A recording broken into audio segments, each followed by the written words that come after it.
ایک نام ہے بہت بڑا، امام نسائی۔ اچھا کچھ دیکھیے، جب سیاسی باتیں ہوتی ہیں نا تو ایک کو دوسرے سے دور کرنے کے لیے بے اساس بے بنیاد باتیں نکالی جاتی ہیں جس کی کوئی جڑ بنیاد حقیقت ہے ہی نہیں۔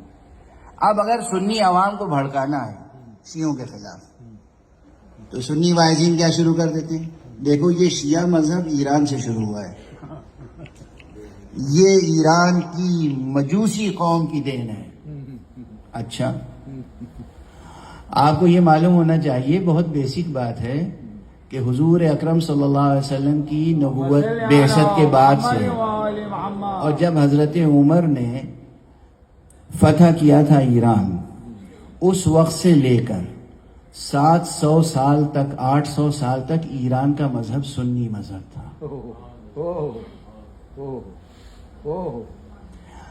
بخارا کہاں ہے مولانا؟ مدینے کے قریب کوئی شہر ہے؟ بخارا ایران کے شمال میں۔ الترمذ کہاں ہے؟ ایران میں۔ نسا کہاں ہے؟ نیشاپور کہاں ہے؟ سجستان کہاں ہے؟ حاکم کہاں کے تھے؟ امام مسلم کہاں کے تھے؟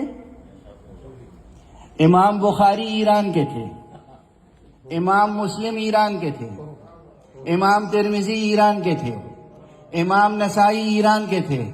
تو سنی مذہب ایران سے آیا ہے یا شیعہ مذہب ایران سے آیا ہے؟ ابو حنیفہ ایران کے تھے، ابن ماجہ ایران کے تھے۔ ان کے سامنے کہہ رہا ہوں مفتی صاحب، سنی مذہب ایران سے آیا ہے یا شیعہ مذہب ایران سے آیا ہے؟ کب تک یہ جھوٹ دہرائیں گے آپ کے ساتھ؟ ایران سے آیا ہے شیعہ مذہب۔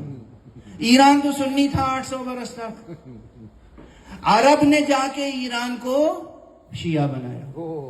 علامہ ہلی ہلا عراق کے تھے۔ رسول پاک کے 4 صحابہ شیعہ کہلاتے تھے بطور خاص، سلمان، ابو ذر، مقداد اور